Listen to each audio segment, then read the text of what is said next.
This is the ruins of Selma, video recorded on October 21st of 2017. My sister Michelle and I were in Selma, Alabama this day to walk the Edmund Pettus Bridge. And we drove by what we thought was abandoned housing. We didn't know about the history of this place until later. What we first discovered was that among the ruins of these charred, looted, gutted buildings, there were actually some people still living here, which we were shocked by, and we wondered if they were just living in abandoned housing because the grounds were completely unkept. It hadn't been mowed. The garbage hadn't been picked up in. There was a large dumpster overflowing with garbage, and it's obvious that it had been quite some time since it had been picked up. We found later it had been over 2 years since the garbage service had visited this housing development. The buildings were originally built in 1940, and they were military housing for flight trainees at the nearby Craig Air Force Base before World War II. And so this was a military housing until the Air Force Base closed in 1977. After it closed, it was converted into low-income housing in 1977 and named after a man called Nathan Bedford Forrest. And the housing was to be homes for blue-collar black families. So they renamed the housing development for Nathan Bedford Forrest, which very inappropriately was one of the richest slave owners of the South. He was a general in the Civil War. He became a leader of the KKK as their first Grand Wizard of the Ku Klux Klan. So you can see why the people who lived in these homes didn't like the name. They shortened it and they called it the NBF community, which for a time was nice. They used to have community Christmas there. The homes were renamed in 1996 due to the residents' dislike of having their homes named after this man who, to them, was nothing more than oppression. That's what his name stood for. So in 1996, the name was changed to the Minnie B. Anderson Homes, and she was a revered black nurse from the area. Now, coming in here, you see most of these homes are completely abandoned. And there's just garbage strewn around.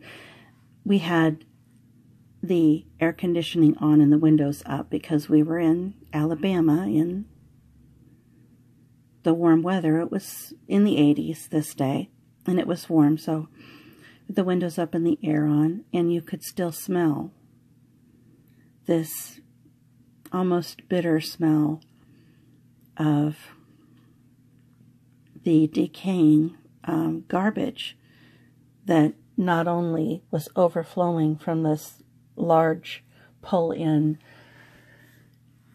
take-out dumpster situation, but just garbage strewn everywhere, glass shattered everywhere, rolls of wet carpet laying in the streets, what remains of the streets. There was a concern about, naturally, safety in driving through here over the broken glass and with all of the garbage.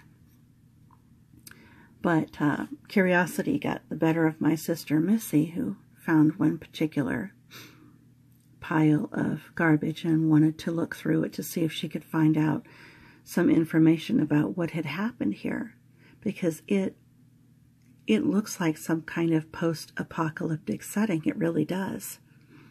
I haven't seen anything nearly as bad as this since I was in Memphis and saw cardboard housing there. So the car stopped here, and you'll notice my sister, when I turn the camera, my sister sorting through, trying to find some paperwork, some information that may give us a clue as to what happened here. And she found the effects of an airman that lived here, and the paperwork and credit cards we found were dated to 2012. There was a photo of this airman in his fatigues receiving some sort of award from an officer, a commanding officer above him. We found a Polaroid, and we found several credit cards and some information on military insurance. That's my sister digging through the trash. I was worried she might step on glass or something else that runs or slithers or something in this very abandoned looking area.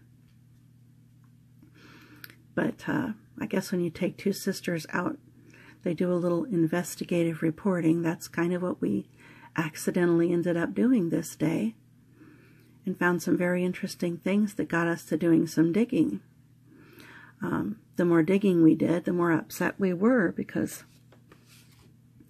we found out that this housing development, I don't know if it's still for sale. It was for sale starting in 2011. It was at one time, and may still be owned by the son of a former Selma mayor. We don't know for sure. Selma is a very small, very poor community. The downtown is pretty much abandoned. There are very few businesses. There seems to be no industry in Selma. They are a community which is 74.3% black and 23.5% white. So you would think that the area would be a little bit more concerned and sympathetic about and careful about how they do things, but this doesn't seem to be the case, because in October of 2000, the Sons of the Confederate Veterans had raised $25,000 and erected a monument in front of the Smitherman building of this Nathan Bedford Forrest.